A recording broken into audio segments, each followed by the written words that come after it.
Alexandra, thank you Lothar and Pavel for the invitation and the sponsors for making possible this very interesting act, I think. And following with this Spanish table, I'm focusing, moving from Madrid to Vienna, how Wallenstein, who was designed to be a Spanish client as the big Catholic ministers of the emperor were, he was not, and he was stubborn not to be that, even though the golden fleece is the only decoration he has in his chest.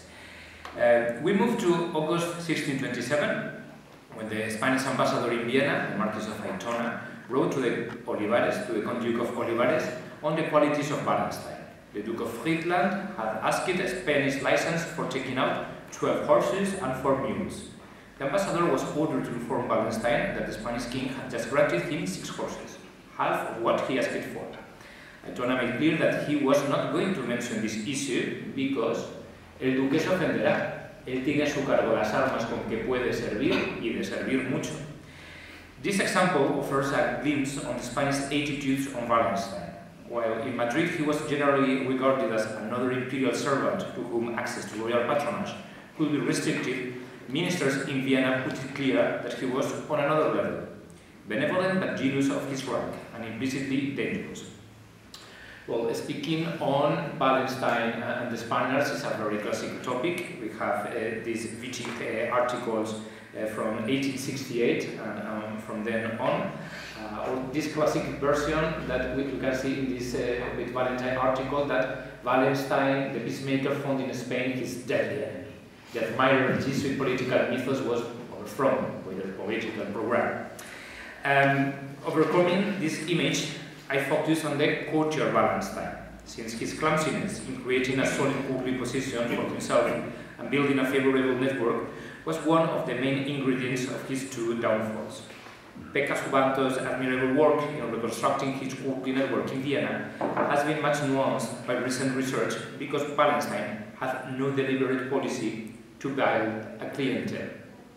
However, the Spanish representatives did attempt everything to include him in the wide network of Philip IV's patronage.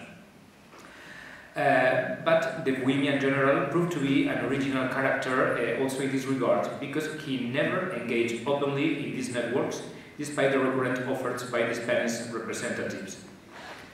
Wallenstein, as Parrot has mentioned this morning, or other authors, has a very discrete presence in the Spanish sources. It's very difficult to reconstruct the 1625 events through Spanish sources because they are not very interested or devoted to this type of information. The first appearance on his importance is in March 1625, when the Marquis of Aitona, the ambassador, wrote the first report on him, and this is to support Emperor Ferdinand II's request to Philip IV to award the Golden Fleece to the Imperial General. Aitona followed a conventional style, stating that Wallenstein was a very fond aficionado to the service of their Majesty, and he equated the interests of both the Emperor and the Spanish King, to whom he, quote, has shown particular devotion. I don't know when. This first portrait of a devoted servant of both branches of the dynasty was nuanced in the following years. Aitona acknowledged his merits and loyalty, but also stressed his machinations, vagaries, and personal complexity since late 1626. Nuncio Carlo Carafa and Palotto, the contemporary papal representatives in Vienna, had much clearer and defined visions on Wallenstein. Carafa said that he is mezzo pazzo, half crazy.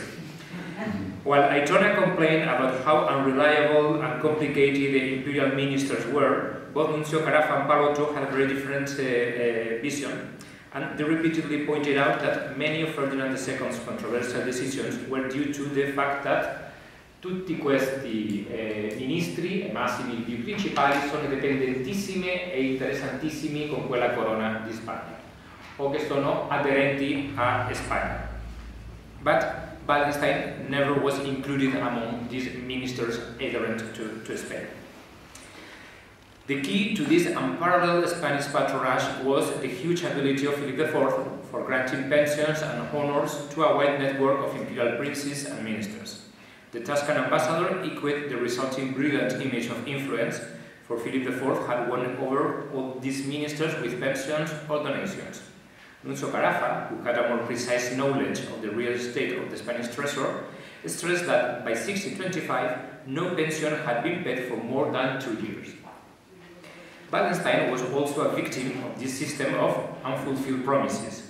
By the end of 1627, he had gone more than 2.5 years without a response to his reiterated claim to the Golden Fleece, and had not even received a license for the Spanish horses he wanted. Despite all the benevolent declarations, there had been no real collaboration between the two sides. If Spanish ministers had courteously welcomed Wallenstein's plans to involve the monarchy in his Danish campaign, neither had the general welcomed with enthusiasm the attempts of Philip IV and Isabel Clara Eugenia to wage war against the United Provinces. Wallenstein was rarely at court, and keeping a trusted communication with him was always a serious problem. He irregularly sent out war news to Ambassador Aitona, who usually did not negotiate directly with him, but through the venturesome mediation of royal military leaders like Colalto, Marradas, or Gran. However, this indirect style was not efficient because these men were neither able to build a trusted communication with the generalissimo. Therefore, as the possibility of common plans in the Baltic by 1628 was taking shape, Wallenstein received 2 successive agents delivered by Governor Isabel Clara Eugenia at the end of 1627, the Countess Forza and Gabriel de Roy.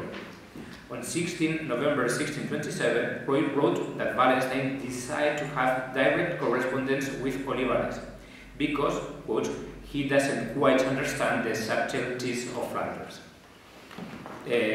Olivares either. Well, this was a proof of confidence and rapprochement, but if that correspondence had existed, now it is unknown, at least to me.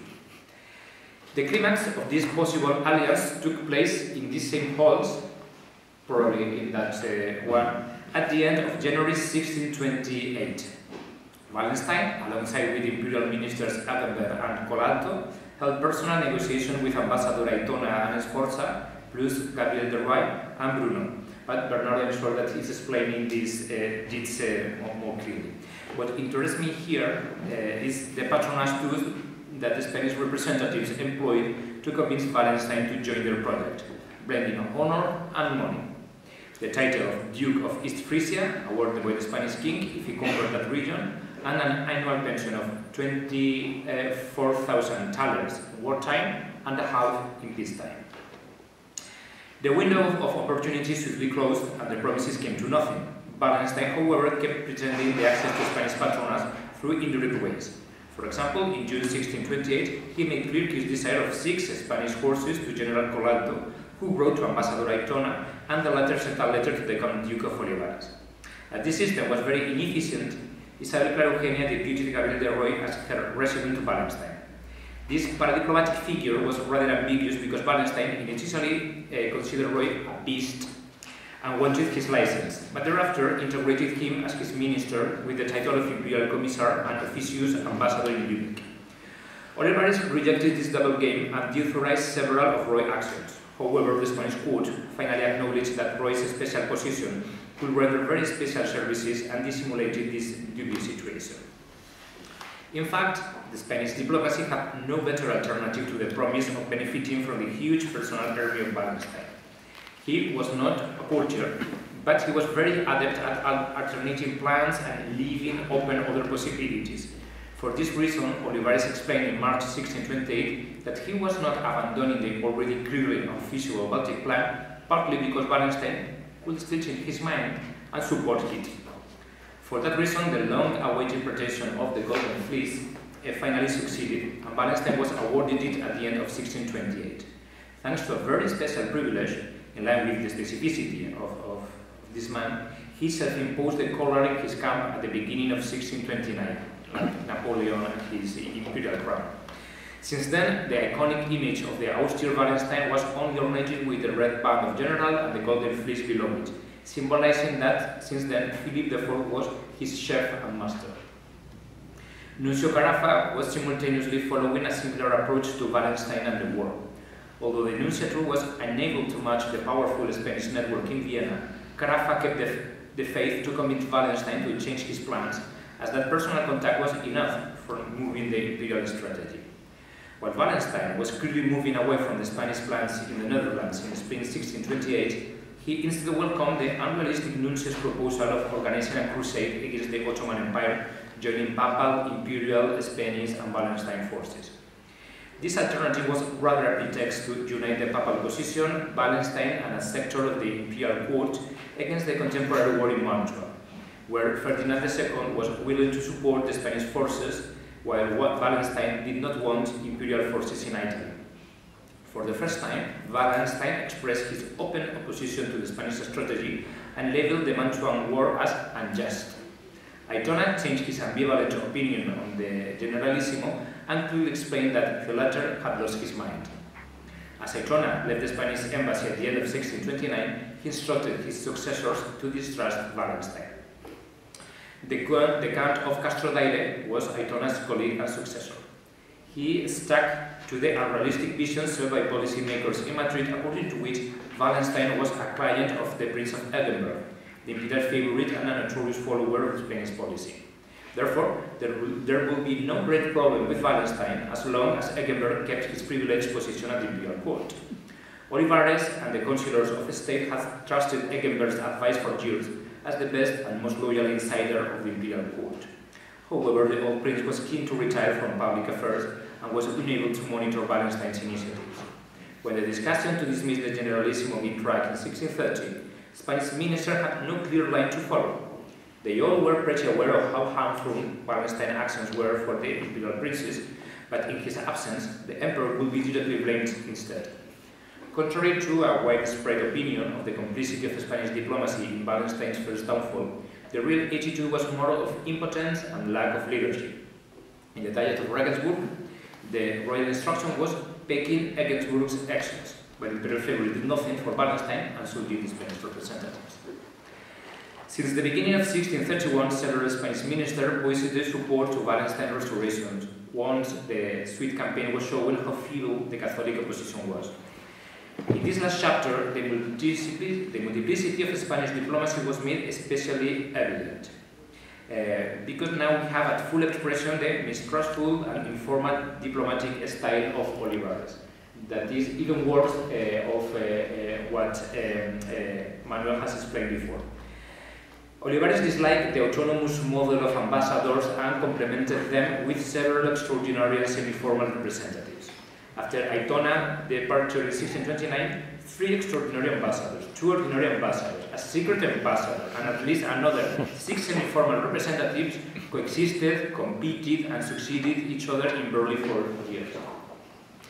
Due to this complex style of representation, which also echoed the variety of missions and imperial rulers with whom to engage, the Viennese observers spoke more of the ministers of Spain rather than of an individual ambassador. One of these men was Carlo Doria, Prince of Tursi, an extraordinary ambassador, who perceived the situation as a downgraded and demanded in his correspondence with Olivares que haya autoridad y mano para tratar ninguna materia, ni representarse el ministro ni criado de vuestra majestad, sino el embajador en aquella corte. I'm not a minister, I am an ambassador. To further complicate this setting, in 1631 arrived Maria Anna of Austria, sister of Philip IV and wife of the future Ferdinand III, with a powerful household. In that situation, once Wallenstein was recalled in April 1632, the Spanish diplomacy radically changed its communicative approach with him. A fatalist and wishful vision persisted, according to which there was no alternative to Wallenstein's military power, and it was possible to match that energy with Spanish money and strategy. Thus, the key element was establishing constant and trustful communication, surpassing the indirect contacts through Eggenberg or Colalto and the dubious services of Gabriel de Rol. Fray Diego de Quiroga, the Capuchin confessor of Mariana of Austria, visited Wallenstein in Bohemia in 1632, and both men developed such a trustful relationship that the Generalissimo expressed that the friar would be his only Spanish interlocutor. Quiroga took profit of the situation and, bypassing the official structure of the embassy, proposed another member of Mariana's household, the Dr. Agustín Navarro Burena, as permanent resident with Wallenstein, an appointment actively backed by Mariana herself. In the middle of this situation, the Court of Madrid also deputed a special agent to Wallenstein with an official proposal in October 1632. The chosen one was Ottavio Villani, Consular of Italy, who had no defined diplomatic title but carried royal credentials and powers of attorney. Wallenstein was no longer treated as a servant of Emperor Ferdinand II, but as an imperial prince in his own right. Philip IV acknowledged Villani that the goal was to secure the Duke of Mecklenburg in my service and to interest him in the convenience of my crown by making a very tight league, muy apretada liga con él como Duque de Mecklenburg, as Duke of Mecklenburg, not as Imperial General, aunque sea aventajándole en partidos. The new pact implied the fabulous promise of 1 million ducats and the possession of the Dukedom of Frisia in exchange for Wallenstein's active participation in the War of the Netherlands. However, this ambitious offer came to nothing after Villani's premature death in June 1633. While Quiroga and Navarro kept supporting this alliance, the resident Jacques Bruno and the Marquis of Castañeda, I know, too many names, the ordinary ambassador, openly criticized and boycotted Navarro's mission and the communication with Wallenstein to the point of being ignored and bypassed by Philip IV in these negotiations, or by Olivares actually. The polarization of the debate on Wallenstein's loyalty in 1633-34 was also impacting in the Spanish representation in Vienna. Between both positions, the true arbiter was the Count of Oñate, extraordinary ambassador since November 1633, who had a previous long embassy in Vienna between 1617 and 24, and he had the prestige of being the best connoisseur of that court. Oñate had supported the milder approach of Quiroga until the beginning of 1634, when Ferdinand II's plan of getting rid of Wallenstein was already inescapable, and then Oñate became one of the leaders of the machination. Meanwhile, Philip IV and Olivares were unaware of the fatal situation and sent Quiroga a last proposal of alliance with Wallenstein in January 1634, days before the latter's assassination. In this last plan, Wallenstein was proposed to cede a strong army for the Netherlands in exchange for approving his conquest of Württemberg, the infeudation of Ostuni in the Kingdom of Naples, a monthly rent of 50,000 gulden and 6 good horses. This seemed to be the same 6 good horses promised 7 years ago and never sent. These fantastic horses show the irresolution and the lack of concretion of Spanish patronage. Wallenstein highly valued the Golden Fleece, but never engaged actively in Philip IV's plans for the Netherlands, Italy, and the Baltic Sea, despite Philip IV and Olivares' persistent faith in his cooperation. The failure, actually the inexistence, of that alliance echoed the limitations of a system of dynastic hegemony based on the exchange of royal graces for services from foreigners favorable to the Spanish Habsburg. This system of Hispanophilia required the affluence of money or honors, a positive vision of the Spanish nation, and Catholic confessionalism. It had worked with imperial favorites in the past, such as Rumpf under Rudolf II, or Eggenberg in those precise moments under Ferdinand II, as well as with Roman cardinals or imperial princes. But the system was extremely stressed in the Holy Empire as it was based on the unsustainable payment of pensions that were unpaid for years, while the theoretical recipients were publicly dissatisfied with the Spanish patronage. Ambassador Aitona, or the future Bishop Palafox, then almoner of Mariana of Austria, had proposed a more rational reform and thus rewarding actual services instead of keeping a huge payroll without concrete compromises.